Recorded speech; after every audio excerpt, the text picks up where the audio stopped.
Hi, இந்த கிளாஸ்ல நம்ம என்ன பார்க்க போறோம்னா இன்ஹெரிட்டன்ஸ் இன் ஜாவா. இன்ஹெரிட்டன்ஸ் அப்படின்னா என்னன்னு நம்ம பார்க்க போறோம். இன்ஹெரிட்டன்ஸ்னா என்னது?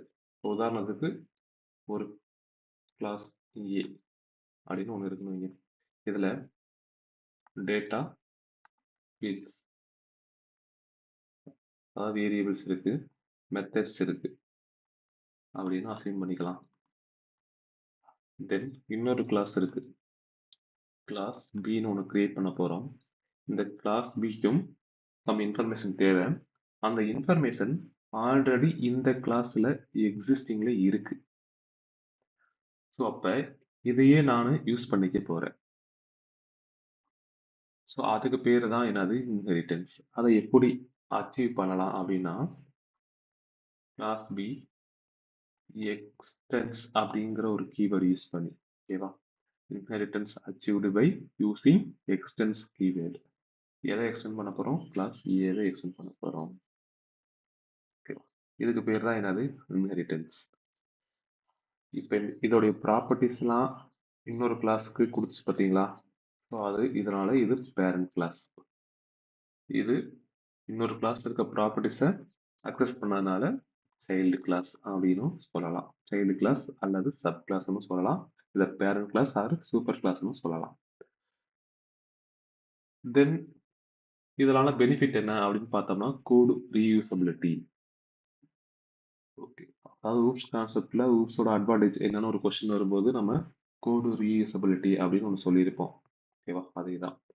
தென் மெத்தட் ஓவர் ரைடிங் பண்ணலாம். அது எப்படின்னு பாலிமார்ஃபிசம் பார்க்கும்போது பார்க்கலாம். தென் வேற என்ன பண்ணலாம்? கோடு டூப்ளிசிட்டி, ரிப்பீட்டடான கோட்ஸ் இல்லாம நம்ம பார்த்துக்கலாம்.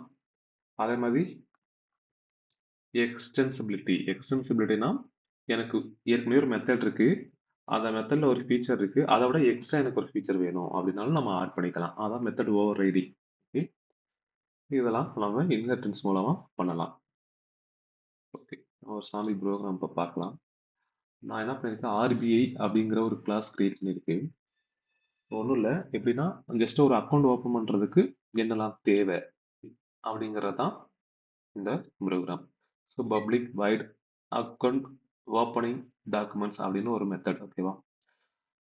ஸோ இப்போ இந்த மெத்தடில் நான் என்ன பிரிண்ட் பண்ணியிருக்கேன்னா ID proof and address proof தேவை அப்படின்னு பிரிண்ட் பண்ணியிருக்கேன். அதே மாதிரி எவ்வளவு மினிமம் டெபாசிட் பண்ணணுங்கிறது ஒரு மெத்தடு.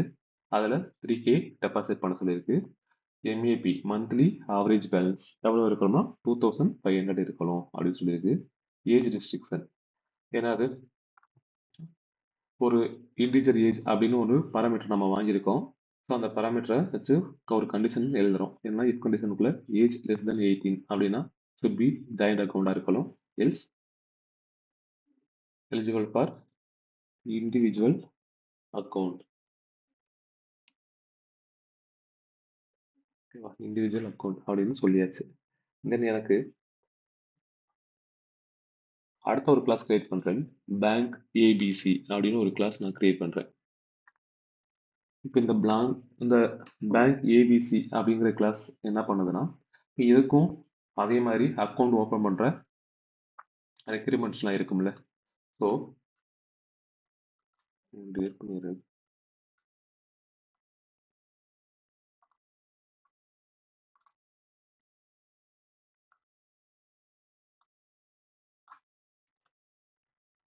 அப்போ ஏற்கனவே இந்த ஆர்பிஐ அப்படிங்கிற ஒரு கிளாஸ்ல நமக்கு அதற்குரிய இன்ஃபர்மேஷன்லாம் இருந்துச்சு. ஒரு அக்கௌண்ட் ஓப்பன் பண்ண என்னெல்லாம் தேவைங்கிற மாதிரி.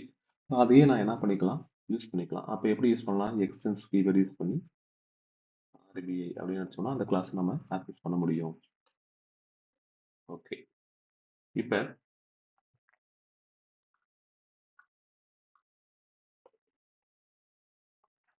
ஸோ ஆப்ஜெக்ட் கிரியேட் பண்ணலாம் இந்த கிளாஸ்க்கு.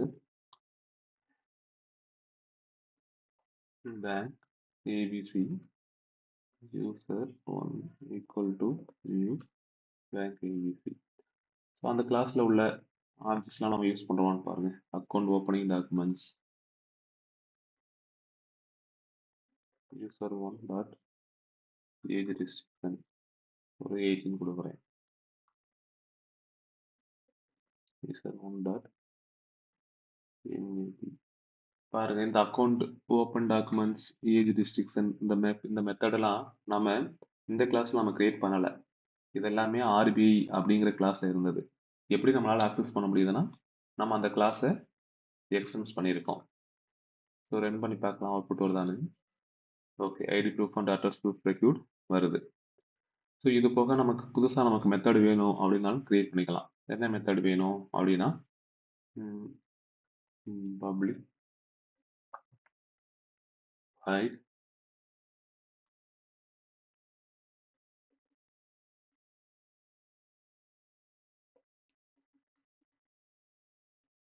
கிரெடிட் கார்டு அப்படிங்கிற ஒரு மெத்தட் கிரியேட் பண்ணிக்கலாம். இந்த மெத்தடில் எஸ்ஓ என்னன்னா என்ன தேவை, recruit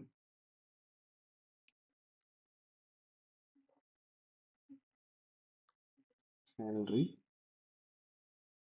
click and good civil score. இந்த மெத்தட் நம்ம இங்கே ஆக்சஸ் பண்ண முடியுமா அப்படின்னு பார்த்தோம்னா user one dot credit card access பண்ண முடியும். ஓகே, இப்போ ஏற்கனவே இருக்க ஒரு மெத்தடில் எனக்கு எக்ஸ்ட்ரா ஃபீச்சர்ஸ் வேணும் அப்படின்னா என்ன பண்ணலாம்? பப்ளிக் வாய்ட் எம்ஏபி மெத்தட் நான் ஓவர் ரைட் பண்ணுறேன். அதாவது இது பாலிமர்ஸில் வர கான்செப்ட். ஒரு உதாரணத்துக்கு இங்கே பார்ப்போம், அங்கேயே பார்க்கலாம். என்ன பண்ணுறேன்னா இங்கே வந்து எம்ஏபி அதாவது monthly average balance, monthly average balance எவ்வளோனா 2K இருந்தால் போதும் நம்ம செட் பண்ணுறோம். ஸோ அப்போ உங்களுக்கு டவுட் வரும், யூசர் ஒன் டாட் மேப் அப்படின்னு நம்ம கால் பண்ணுறோம், எந்த மெத்தட் வரும் அப்படின்னா இந்த கரஸ்பாண்டிங் கிளாஸில் இருக்க மெத்தட் தான் பிரிண்ட் ஆகும். வேணும்னா பாருங்க, மந்த்லி ஆவரேஜ் பேலன்ஸ் இஸ் 2000. சரி, நம்ம மிஸ்டேக் பண்ணியிருக்கோம், இப்போ தான் ஓவர் ரைட் ஆயிருக்கு. மெத்தட் நேம் சேமாக இருந்தால் தான் அதுக்கு பேர் override. Monthly average balance 2K இருக்கா. ஸோ இதை நம்ம மெத்தடை ஓவர் ரைட் பண்ணியிருக்கோம் அப்படின்னு காட்டுறதுக்கு இந்த மாதிரி ஒரு அனோட்டேஷன் யூஸ் பண்ணிக்கணும். அப்போ தான் நமக்கு பார்க்குறதுக்கு ஈஸியாக இருக்கும். நம்ம ப்ரோக்ராமை இன்னொருத்தவர் வந்து பார்க்கும் பொழுதும் ஓவர் ரைட் அப்போ எம்ஏபி அப்படிங்கிற ஒரு மெத்தட் ஏற்கனவே வேறு கிளாஸில் இருந்திருக்கு, அதை தான் இவங்க ஓவர் ரைட் பண்ணியிருக்காங்க. இப்போ எனக்கு வந்து ப்ரீவியஸ் கிளாஸில் இருக்கிற அந்த மெத்தட் வேணுமே அப்படின்னா ஒன்றும் இல்லை, சூப்பர் அப்படிங்கிற கீவேர்டை வச்சு நம்ம அதை கால் பண்ணிக்கலாம். இந்த சூப்பர் கீவேர்டு எதுக்குன்னா பேரண்ட் கிளாஸ்ல இருக்கிற data fields and methods and கன்ஸ்ட்ரக்டரை கால் பண்ணுறதுக்கு யூஸ் ஆகும். ஓகே, பாருங்க, இந்த required salary slip and good CIBIL score. Sorry, MAB தானே பார்த்தோம், அதாவது மந்த்லி ஆவரேஜ் பேலன்ஸ் இஸ் 2500. இப்போ கன்ஸ்ட்ரக்டரை எப்படி கால் பண்ணுவீங்க அப்படின்னா இந்த ஆர்பிஐல நான் ஒரு கன்ஸ்ட்ரக்டர் நம்ம இது வரைக்கும் கிரியேட் பண்ணவே இல்லை. ஓகேவா, டிஃபால்ட் கன்ஸ்ட்ரக்டர் இது வரையும் நமக்கு இருந்தது, நம்ம கிரியேட் பண்ணிக்கலாம். ஆர்பி கன்ஸ்ட்ரக்டர்னா என்னது, மெத்தட் நேம், அதாவது கன்ஸ்ட்ரக்டருடைய நேமும் கிளாஸ் நேமும் சேமா இருக்கணும். இது தனியாக வீடியோ போட்டிருக்கோம், பார்த்துக்கோங்க. இதில் நான் என்ன பண்ணுறேன்னா எஸ்ஓ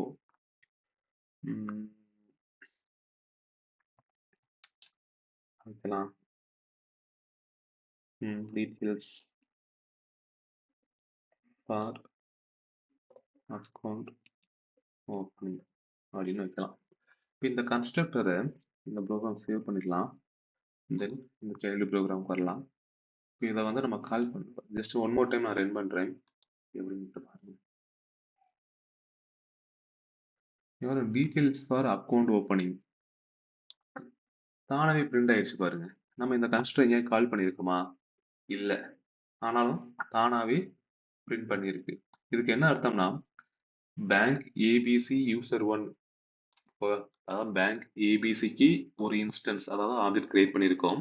தென் இந்த நியூ கீவேர்டு வந்து என்ன பண்ணும், ஒரு மெமரி அலோகேட் பண்ணும். அண்ட் ஆல்சோ இந்த கிளாஸ்ல இருக்கிற கன்ஸ்ட்ரக்டரை கால் பண்ணும். எதுக்காகனா இந்த ஆப்ஜெக்டை இன்ஸ்லைஸ் பண்றதுக்காக. இந்த பேங்க் ஏபிசி அப்படிங்கிற கன்ஸ்ட்ரக்டர் நம்ம இது கிரியேட் பண்ணல. ஆனாலும் நமக்கு என்ன பண்ணும், கம்பைலர் ப்ரொவைட் பண்ணும். ஓகேவா? இது வந்து என்ன சொல்லுவோம், டிஃபால்ட் கன்ஸ்ட்ரக்டர். இந்த டிஃபால்ட் கன்ஸ்ட்ரக்டருக்குள்ள பை டிஃபால்ட்டா இம்ப்ளிசிட்டா இன்வோக் பண்ணிருக்கும். எந்த கன்ஸ்ட்ரக்டர்னா பேரண்ட் கிளாஸ்ல இருக்க கன்ஸ்ட்ரக்டரை. ஸோ நம்ம ஒருவேளை இங்க கிரியேட் பண்ணியிருக்கோம்னு வைங்க, பேங்க் ஏபிசி அப்படின்னு நம்மளே மேனுவலா ஒரு கன்ஸ்ட்ரக்டர், நோ ஆர்குமெண்ட் கன்ஸ்ட்ரக்டர் நம்ம கிரியேட் பண்றோம்.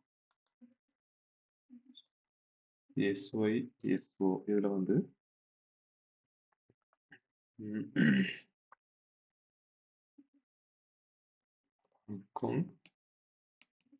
opening details for bank ABC. இப்போ மறுபடியும் ரன் பண்றோம். எடுத்ததும் பாருங்க டீடைல்ஸ் ஃபார் அக்கௌண்ட் ஓப்பனிங் அப்படின்னு தான் வருது. ஏன்னா இம்ப்ளிசிட்டா இன்வோக் பண்ணியிருக்கு இந்த இடத்துல.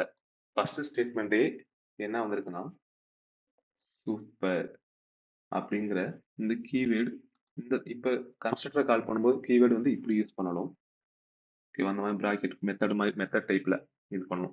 இது வந்து இம்ப்ளிசிட்டா என்ன பண்ணிருக்கு, இன்வோக் பண்ணிருக்கு. நம்ம எதுவும் கொடுக்கல.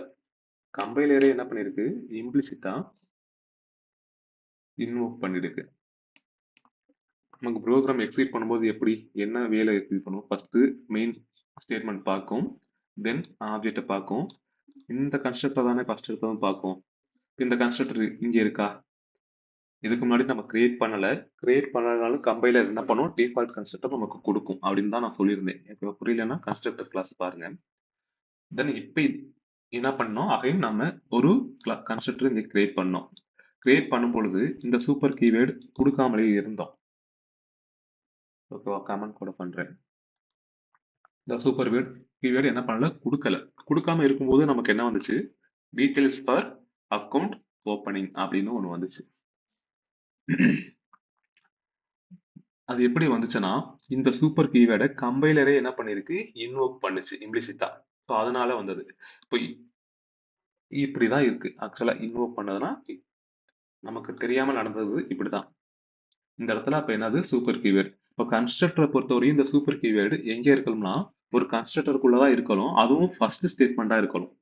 இப்போ இதே இது இந்த சூப்பர் கீவேர்டை இங்க போட்டோம்னு வைங்க, என்ன ஆகும் பார்க்கலாமா?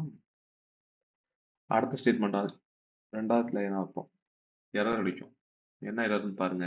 Constructor call must be the first statement in A constructor. So எங்கே பண்ணணும், இங்கே தான் பண்ணணும். அதை தானாகவே இன்வோக் பண்ணுதே, அப்புறம் எதுக்கு நம்ம இந்த சூப்பர் கீவேர்டு இங்கே யூஸ் பண்ணணும்? இது ஒரு நோ ஆர்குமெண்ட் கன்ஸ்ட்ரக்டருக்கு ஓகே. இப்போ ஒரு வேளை இந்த இடத்துல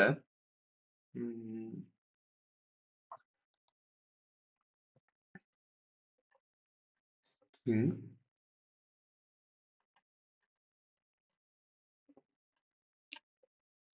இந்த ஸ்ட்ரிங்ல என்ன பண்றோம்னா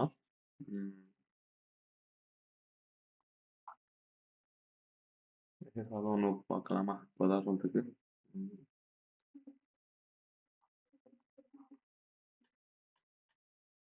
அக்கௌண்ட் டைப் அப்படின்னு ஒரு பாராமீட்டர் பாஸ் பண்ணலாம். இப்போ பார்ப்போமா, அங்கே போய் இங்கே அடிக்குது.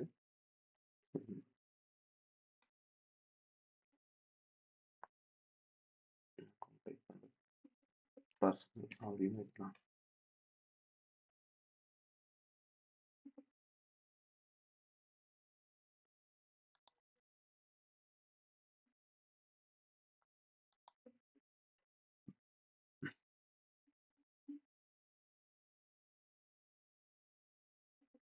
ஓகே, இப்போ பாருங்க இங்கே எரர் வந்திருக்கும். ஏன்னா நம்ம பேரண்ட் கிளாஸ்ல இருக்க கன்ஸ்ட்ரக்டர் கால் பண்ணியிருக்கோம், அது ஆர்குமெண்ட் கன்ஸ்ட்ரக்டர். ஸோ நம்ம ஆர்குமெண்ட் வந்து ஆட் பண்ணணும். பர்சனல் அப்படின்னு பர்சனலாக கொடுக்கணும், இல்லை எது வேணாலும் கொடுக்கலாம். ஏன்னா போன ப்ரோக்ராம்லையும் பர்சனல் கொடுத்து இதுக்கும் பர்சனல் கொடுத்துருக்காங்க, பர்சனல் கண்டிப்பாக கொடுக்கணுமான்னு நினச்சிட்டாங்க. நேற்றையும் உள்ள பாஸ் பண்ணலாம். இப்போ எதாவது போயிருக்கும். இந்த மாதிரி ஆர்குமெண்ட் கன்ஸ்ட்ரக்டரை கால் பண்ணும்போது நம்ம சூப்பர் கீவேர்ட் யூஸ் பண்ணதான் வேணும். ஸோ ஃபர்ஸ்ட் ஸ்டேட்மெண்ட்டாகவே என்ன வருது, டீட்டெயில்ஸ் ஃபார் அக்கௌண்ட் ஓப்பனிங் அப்படின்னு வருது. தென் இந்த கிளாஸ்ல இருக்க account opening details for bank ABC அப்படின்னு வருது. ஓகேவா? வேற என்ன இருக்கு, டைப்ஸ் ஆஃப் இன்ஹெரிட்டன்ஸ் அப்படின்னு ஒன்று இருக்கும். ஓகேவா? ஸோ அதையும் இதுலேயே பார்த்துடலாம். ஒன்றும் இல்லை, சிங்கிள் இன்ஹெரிட்டன்ஸ் இப்போ பார்த்தது வந்து சிங்கிள் இன்ஹெரிட்டன்ஸ் அப்படின்னு சொல்லலாம். A class inherits from one super class அப்படின்னு. ஓகேவா? அதை சிங்கிள் இன்ஹெரிட்டன்ஸ் அப்படின்னு சொல்லலாம். மல்டி லெவல் அப்படிங்கிறது என்னன்னா, கிளாஸ் ஏ அப்படின்னு ஒன்று இருக்கு, அது கிளாஸ் பி எக்ஸ்டெண்ட் பண்ணியிருக்கு, class BA class C extend பண்ணியிருக்கு. இதை மல்டி லெவல் இன்ஹெரிட்டன்ஸ் அப்படிங்கலாம். ஹைராரிக்கல் அப்படிங்கிறது கிளாஸ் ஏவை class B extends class A, அதே மாதிரி another class class C extends class A. Class D அப்படின்னு ஒன்று இருக்கானா, அவனும் என்ன பண்றான், இந்த கிளாஸ் ஏவை எக்ஸ்டெண்ட் பண்றான். மல்டி லெவல் அப்படிங்கிறது தெரியும். மல்டி லெவலுக்கும் ஹைராரிக்கலுக்கும் என்ன டிஃபரன்ஸ்ங்கிறது. இப்போ மல்டிபிள் இன்ஹெரிட்டன்ஸ் அப்படின்னா என்னன்னா, ஒரு கிளாஸ், அப்ப கிளாஸ் ஏ அப்படிங்கிறது எக்ஸ்டென்ஸ் ஏ கமா பி, அதாவது சாரி ஏ இல்ல B comma C comma D, இந்த மாதிரி மல்டிபிள் கிளாஸஸை எக்ஸ்டெண்ட் பண்ண முடியாது. A class inherits from more than one super class, அது வந்து அலோவ் பண்ணாது இன்ஹெரிட்டன்ஸ்ல. எப்போ அலோவ் பண்ணோம்னா இன்டர்ஃபேஸஸ் கான்செப்ட் பண்ணும்போது அது அலோவ் பண்ணும். இன்டர்ஃபேஸ் பார்க்கும்போது அது எப்படின்னு பண்ணலாம். ஓகே, ஸோ இப்போ லெவல் ஆஃப் இன்ஹெரிட்டன்ஸ் பார்த்தாச்சு. சூப்பர் கீவேர்ட் ஆஃப் இன்ஹெரிட்டன்ஸ் என்னங்கிறத நம்ம பார்த்துட்டோம். ஓகே, இன்ஹெரிட்டன்ஸ்னா ஏதாவது ஒரு ஐடியா இப்போ உங்களுக்கு கிடைச்சிருக்கும். ஏதாவது டவுட்னா கமெண்ட் செக்ஷனில் கமெண்ட் பண்ணுங்க. வீடியோ பிடிச்சிருந்துச்சுன்னா லைக் பண்ணுங்க, சேனலை மறக்காம சப்ஸ்கிரைப் பண்ணுங்க, உங்க ஃப்ரெண்ட்ஸுக்கும் சேனலை ரெக்கமெண்ட் பண்ணுங்க. Okay, thank you.